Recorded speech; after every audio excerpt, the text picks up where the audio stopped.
Hello and welcome back to the Go-Karts and Good Times YouTube channel. Today, instead of removing metal from the Miata, I want to put some new parts on. That means fixing the brakes, getting a seat installed, and maybe thinking about getting some other goodies on, as well as getting it running reliably.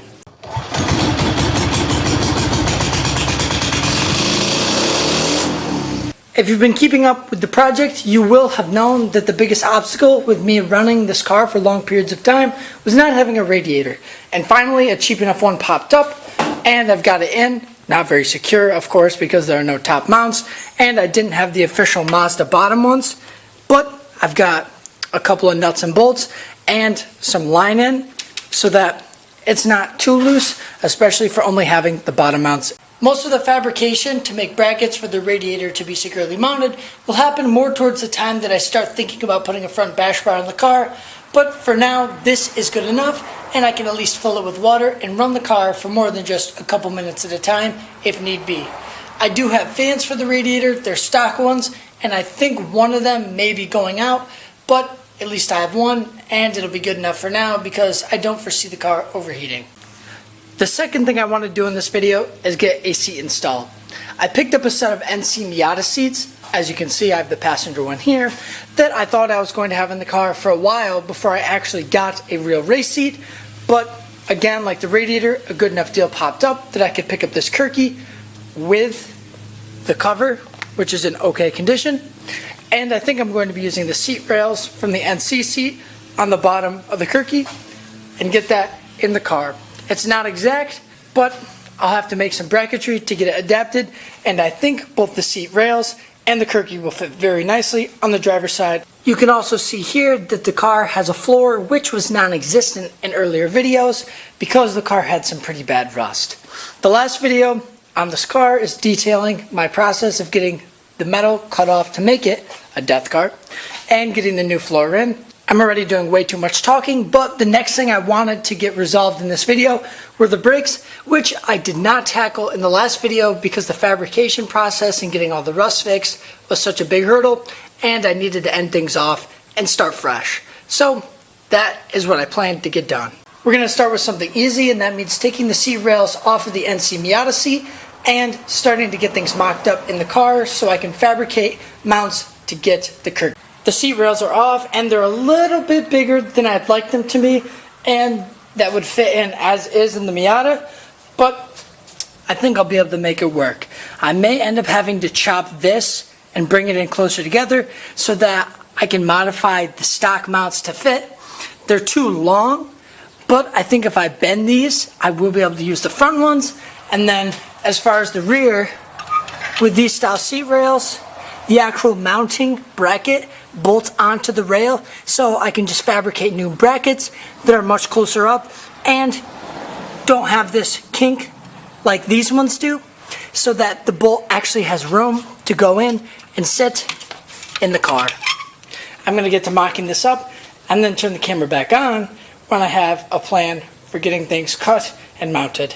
After making some quick measurements, I need to lose 3.5 inches from rail to rail to fit the pre-existing holes on the seat. But the problem with these holes, instead of using the ones in the back, is that if you draw a straight line back, it interferes with the angled section of the seat here. So I think I'll be drilling new holes in the seat. Not very much farther inward, but just enough so that I can fit that back hole.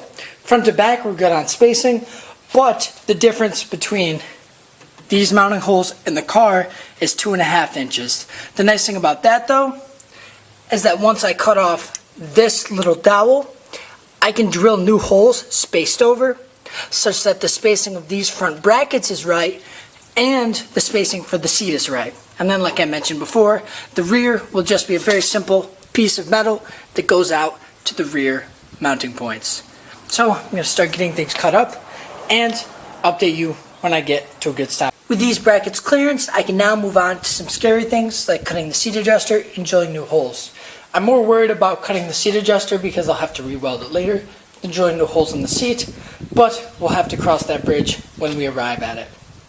And after I get that done, I can finally bolt the seat rails up to the Kirkey and then figure out the spacing for these brackets so I can drill new holes and make it so that they line up in order to fit the brackets in the car. With the seat rails mounted, everything is looking really nice. And the studs protrude a little bit high into the bottom part of the Kirkey, but I'm not worried because there is padding, and most of your mass is going to be in the center of the seat anyway, so I don't think there'll be a problem with feeling that.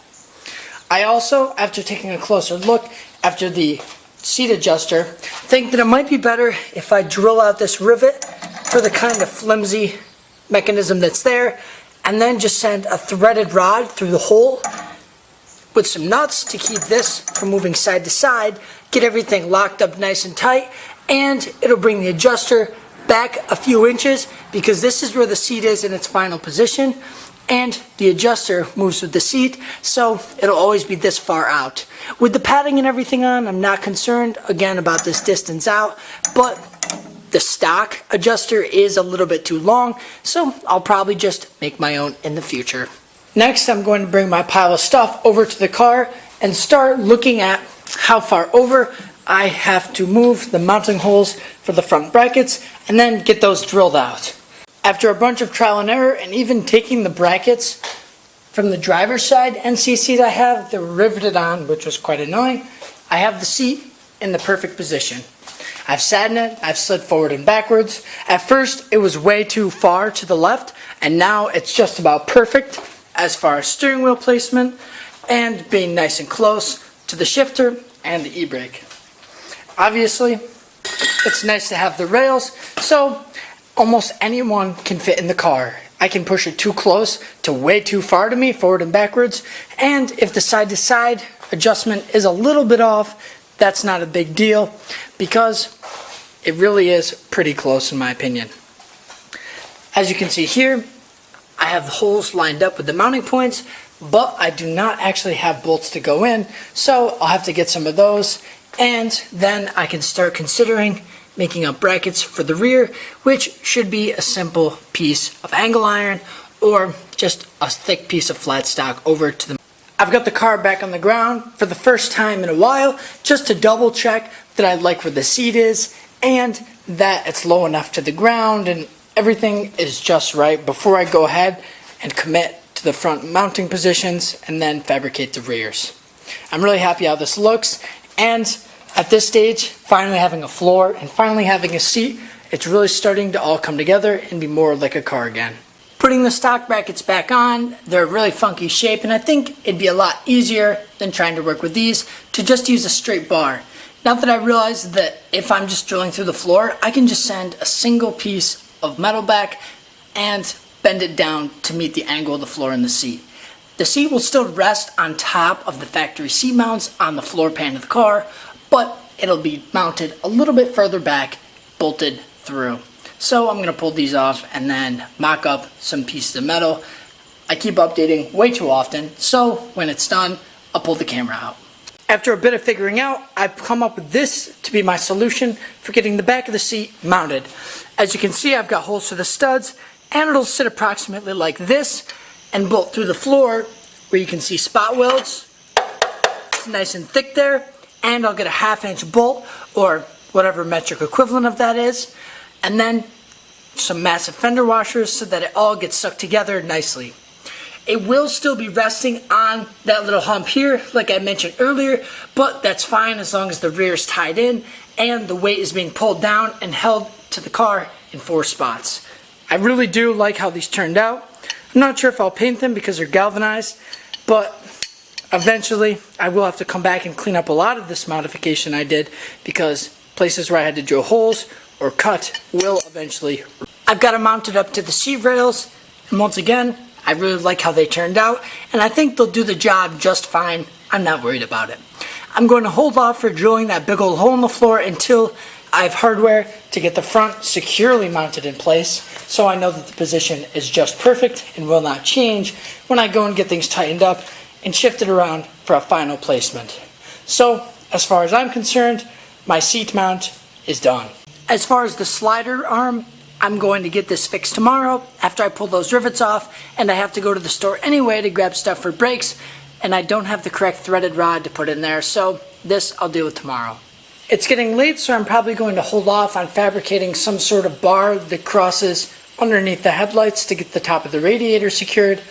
But in the meantime, I can drill a couple of holes and get this zip tied in place.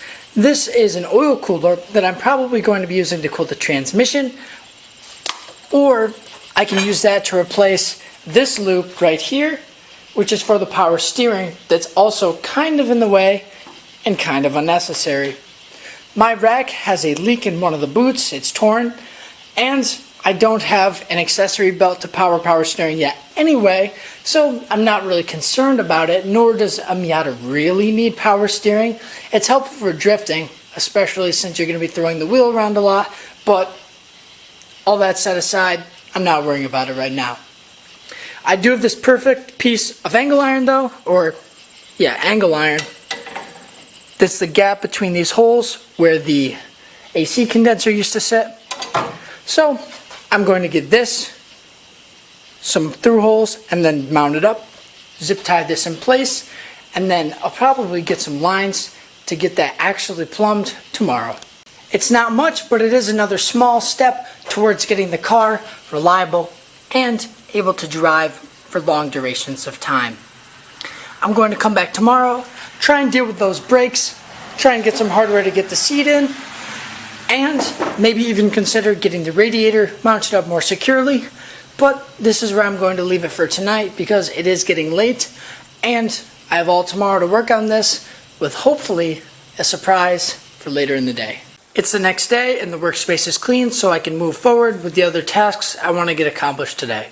First, I'm going to run out and grab some bolts so I can actually get the seat in, but I have the car jacked up on jack stands. All four wheels are off the ground, so I can take them off and take a closer look at the brakes, which are obviously leaking over here somewhere on the passenger side, most likely a pinhole that may be able to be repaired. If not, I'll have to run new brake lines, but brakes aren't a really hard thing to tackle anyway. Another thing I have to do is get the front driver's side caliper unstuck, because when pushing the car there's a lot of friction coming from there, and there's some miscellaneous rough edges apart from being a completely torn apart Deathkart that have to be dealt with, like some snap springs, blown struts, because this thing does have 30-year-old suspension that needs to be replaced. I found someone locally who will give me a set of stock struts that I can use in the meantime before I buy any sort of coilover, but that's for another day, and we're going to get moving looking at these brakes. I'm back from the store with a pile of hardware and a threaded rod, as well as a steel tube to go around that threaded rod to make a more finished look for my seat rail adjuster. So I'm going to get those two pieces cut down and get the seat bolted in, not probably for the last time, but I can actually sit in it and see how at least sturdy it is and move it around without worrying about it shifting in the car, being unbolted. A little while later, and the seat adjuster is put together and functional, and the seat is mounted in the car. And if I really try and shake it, it flexes a little bit, but what seat doesn't, unless it has massive brackets and it's hard mounted? And remember, this is on rails, and most of this flex is in the back of the seat, a seat which is meant to be mounted from the back onto a roll cage. But I'm very satisfied with the product. I wire wheeled, sprayed rust fix or converter on any of the spots that had rust starting to form, and put a coat of black paint underneath the seat. Again, I'm not worried about painting the car now, but I at least want to get any surfaces where I drilled through metal, or any that'll be less accessible in the future, paint it up now, because it not only makes the car look better, but protects this metal, because it's better to have a coat of paint on than to not. So, with the seat done, next is left the task of looking at the brake lines and getting it removed. I opted to start with the hard side, or at least the harder line to run, because it's longer and is more complex. But this stuff is pretty flexible, so as you can see here, I've got the approximate shape pretty much matched, and obviously I'll have to make some tweaks as I go to put it in the car, leaving both ends long so that I can cut it down when I actually get it in, especially this end where it was chopped off, so I don't have the exact shape anymore. But now I can start to slip it in up towards the front and then work my way back, getting it clipped up in to the little hangers and routing it against whatever little pats the factory lines. As you can see, now there's a line replacing where there once was a gap, running all the way down alongside the other ones, underneath the car, and then coming back up with the approximate route that the old one did, so that we can get it plumbed into the block, and then send brake pressure to both rear brakes. For the rear one, I'm probably going to stick a straight line all the way through that little tunnel you see. Then, once a section of line is fed across the back of the car, I can bend and terminate the ends and get it plumbed up to the soft lines in its bracket. Hopefully, none of these are bad, burst, porous, whatever, so that I still have good brake pressure and don't have to replace them. But if I do, I may look into getting braided lines on eBay if that's an option, and replacing them all because, once again, they are 30-year-old rubber. A little while later, and all of the new lines are flared and terminated with new fittings.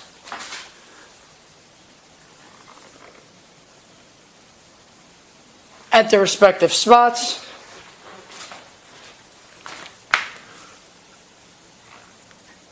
And now I can try and bleed the brakes before putting the wheels back on and taking it for a drive for the first time with real working brakes. Finally, the brakes are bled, but while the car was tipped sideways and I was working on this side doing the metal repair, some transmission fluid leaked out, and I'm not sure how much was in there to begin with from the previous owner, as I didn't really drive the car, I just limped it around between places, so I never checked. Anyway, I have to go get more ATF for the car before I can let it down, put the wheels on, and take it for a drive with brakes, with a seat, with a floor pan, and it'll actually feel like a real car instead of having to have the handbrake up to maintain speed or be worried about coming to a stop after accelerating. The car has 4 wheels, a full brake system, and coolant now so we can run the car for extended periods. I had to redo my heater hose loop and check a couple of other things, and now we're going to check the fluids.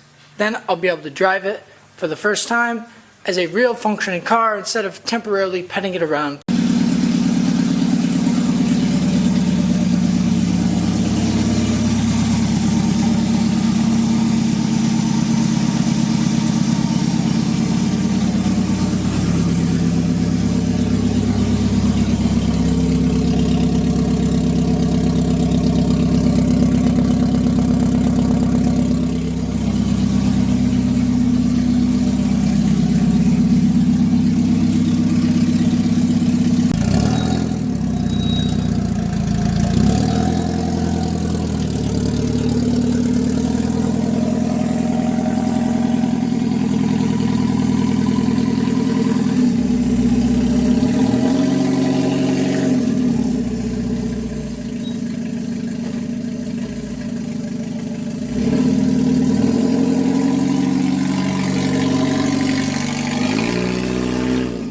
Once again, we've cleaned up a little bit, and as you can see, the Miata runs, drives, starts, and stops without me having to use the e-brake constantly to maintain speed or be worried about actually pulling into the driveway so I don't hit things.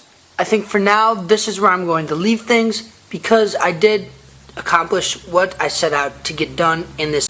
However, there's still a few loose ends, like getting a battery box fabricated and mounted in place somewhere on the back of the car, and finding a home for the ECU, which has just been taped up in a bag so it doesn't get wet or damaged the entire time. And while the radiator is installed, I do not have fans on it, and I have to check if both of my fans work and get the wiring sorted out to make that functional. I also don't have a belt on the accessory pulleys of the engine, so the water pump is not spinning and there's no circulation besides the convection that naturally occurs in a heated fluid. I also have a little bit of rust repair still to do over here, but that's a rainy day sort of thing because 1, I'm not mounting a seat over here, at least not for now, and 2, it's not as bad as the other side. So a little bit of rust removed so things don't continue to spread is fine. Anyways, I'm sure this video is long enough as is, so this is where I'm going to choose to end things and pick up later today with another video getting those tasks accomplished to make the car more reliable and more finished, getting it towards that goal of being not done, but at least usable in a state that doesn't have any janky mechanics or compromises when you're trying to use it. After I get all these loose ends tied up, I can move on to an even bigger surprise for the Miata, which may confuse some people because of the order of events that I'm choosing to modify the car, but think between availability to me, price, and ease of installments, and the amount of time I have to actually work on the car, it will make more sense when I explain it. Anyway, hopefully you enjoyed, and if you did, I'd appreciate it if you like, comment, or even subscribe to the channel. Let me know in the comments what you want to see, and if you have any critiques, criticisms, or advice going forward with the Deathkart Miata. And for now, this is me signing off.